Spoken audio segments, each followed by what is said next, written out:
going on, guys? EK9 here, bringing you guys another video. So today we're going to talk about Hut Rivals and do a in-depth analysis of what it is and how to move up and all of that stuff. So if you guys didn't know, Hut Rivals is a new mode to NHL since NHL 20. They brought it out in, I believe, October or November last year. Took over the competitive seasons, kind of, or the online seasons, and it kind of took over as a new game mode. The rewards are really sick. I don't think they're going to continue with online seasons next year because of Hut Rivals. And I know a few of you have been asking me to do a video on Hut Rivals specifically and what it is about it and all that kind of jazz. But before we get into that, guys, I ended up finishing decent in last tournament after I say it was my worst tournament ever, but we ended up doing decent out of it. So we'll see how we did. I'm not 100% certain how we finished. We finished ranked 95, so we did get top 100 again, guys, which is awesome. I struggled really badly. If you guys saw my video a couple days ago, I was not doing so good. I think we started off like 5-3 or 3-3, and then we just came alive. So I'm happy that we did that. I made all these upgrades and my team felt worse, so I don't know exactly what happened. I don't know if they did an update or something like that, but the game felt so awful. It didn't feel smooth at all. It had a lot of bugs, I felt, and I just played like garbage. So I'm happy that we ended up coming top 100 again. So we're going to have some decent rewards. If you guys didn't know, we are doing 3 giveaways on... It's going to be on Thursday. I usually do it on Wednesdays, but I work tomorrow, so I won't be able to post a video in time for that. So we will be doing the giveaway on Thursday. Tune into that. All you guys have to do is I'll post a video in the description. You just have to watch that video, give a like on it, comment saying you want to be entered. Make sure you guys are a PS4 user, and make sure you're subscribed to the channel. We got 90 Ebbett, 90 Elias Pettersson, and we've also got 91 Quinn Hughes. So there's some decent cards to be given away. But aside from that, let's get back to our topic of Hut Rivals. So, as you guys can see, I am in Platinum in Division 1, if you can see in the top right there, skill rating 2083, and we'll talk about exactly what Rivals does and how it operates. So, we all have these rival ranks. There's 5 ranks. There's Bronze, Silver, Gold, Platinum, and Diamond. These are all unique to each division. There are 10 divisions. There's Division 10, Division 9, Division 8, Division 7, 6, 5, all the way to 1. You guys get the idea. But it goes based on skill rating. So if you can see that button that in the bottom, it shows 1500. So you have to at least have a skill rating of 1500 to be in Division 5. Division 10 is 0. You need at least 1050 to be in Division 9. So as you guys can see, I'm at 2083 right now, which means that I am in Division 1, and that 1960 where it shows that little blue diamond is your relegation, what it takes to be relegated. So I can go underneath 2000, but if I hit 1960, I will be relegated to Division 2, and that's how it works, so on and so forth. So basically, you want to be a skill rating above your division, and you want to try and climb as much as you can. And you guys can see it gives you bonus Hut Champions points. So with Rivals, you get points for Hut Champions. As you guys can see here, I got 100 out of 2,000. So the higher division that you are in, the more Hut Champs points you get per win or per loss. So if you're in Division 10, you're only going to get 1 times the Hut Champs point, compared to if you're in Division 1, you're going to get 25. So you're going to get to Hut Champions without doing any qualifications or anything, 25 times quicker being in Division 1 than you are in Division 10. So all of these factor in. So I know each of these are different. So the 14,230 for Diamond would be different than Division 10. It might be a lot less points because there's a lot less people, or there might be more people. It all depends on each division. It doesn't really show how many people are in each division like it does in online seasons. You can see the online seasons leaderboard, and it will tell you how many people are playing, how many people have teams. So there's like usually 200,000 or something, and it shows how many people are in each specific division. It doesn't do that in this, so it's really hard to get an actual estimate of how it's going to work. So I don't know if Division 10 would actually have more points or less points, but I'm going to take a guess that most people that play Rivals are not in Division 10. So I know that a few of you have been asking, well, how do you climb up the ranks?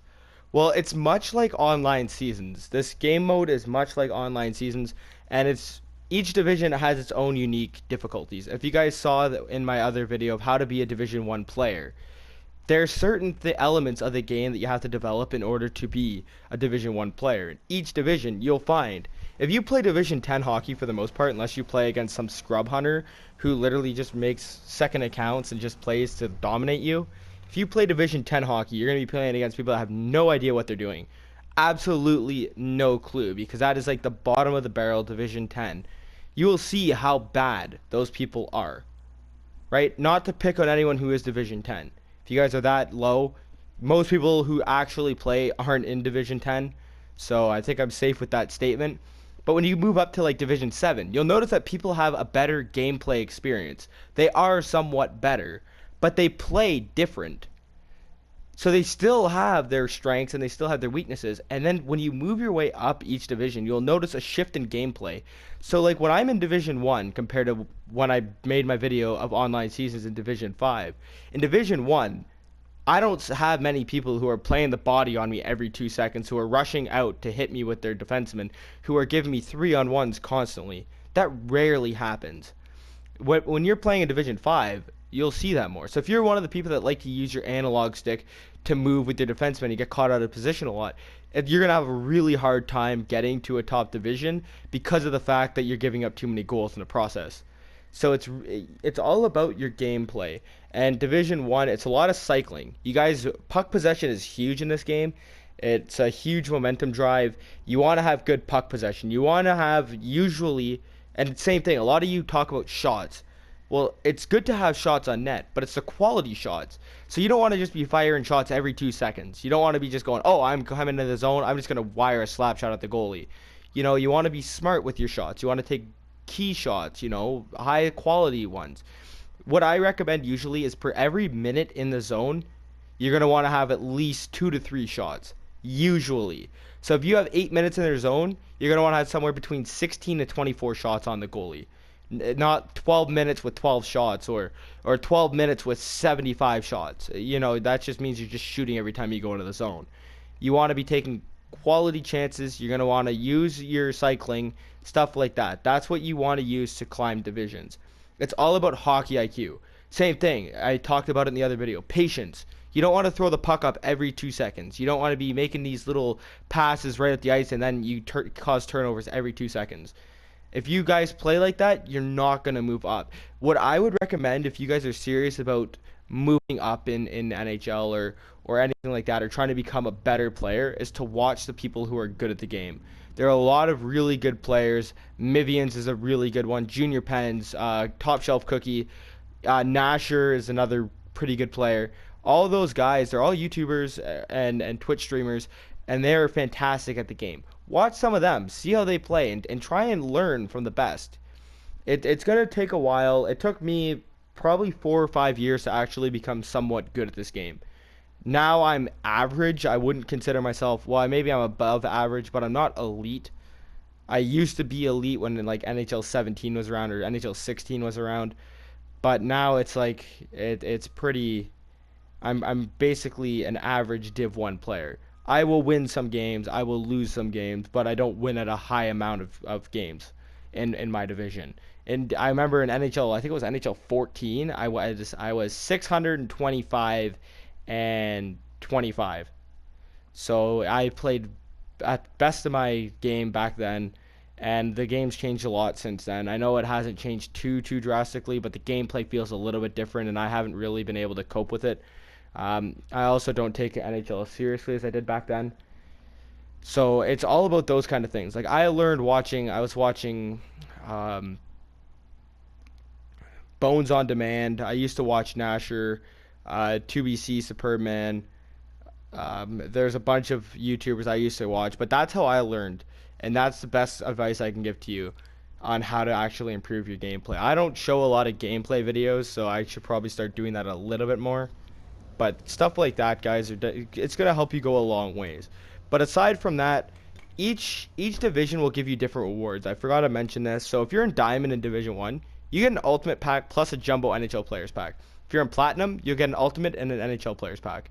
If you're in gold, you get a jumbo and you get an NHL. If you're silver, you get a jumbo and it's untradeable. And if you're bronze, you get a premium player that's untradeable. However, you do have options. I forgot to mention this as well. You don't have to choose necessarily. If you're in at least gold, you got a choice between what you want. So you can take tradable options and get 1 times that, or you can take 2 times that, and they're both untradeable packs. So you get 2 times the packs, but they're all untradeable. Or you can take 45,000 coins, for example. You can take a coin option. So if I'm in platinum, I have the option of taking 65,000 coins as my reward if I really want to. Or if I'm in diamond, I get 80,000 coins as an option. So some of these appeal to some players, some of these don't. So would you rather have 2 ultimate packs that are untradeable with 2 jumbo untradables, or would you rather have the tradable? Right? It's all of these factors. It's crazy how much options you have. So I find this to be the best game mode. I think this is going to take over online seasons. Like if we look at online seasons, I feel like no one really plays it. Like I've only got to Division 5 this year. I haven't lost a game. But see what I was talking about with it shows you every single player. So I was way off. There's actually 570,000 different people on here, and if you look at 467,000 of them are in Division 10. So anyways, guys, that's my video. That's my analysis on it. Let me know your take. Give me your thoughts. If I didn't cover anything, ask me questions, guys. Let me know what your thoughts are. I'm always here to address questions and all that kind of stuff. So if you guys enjoyed the video, leave a like, drop a comment. If you haven't hit that sub button already, hit that subscriber button, guys. We're up to 365 subs. We've got some awesome content coming along. So make sure to be stay tuned for that. All right, guys. See you guys soon.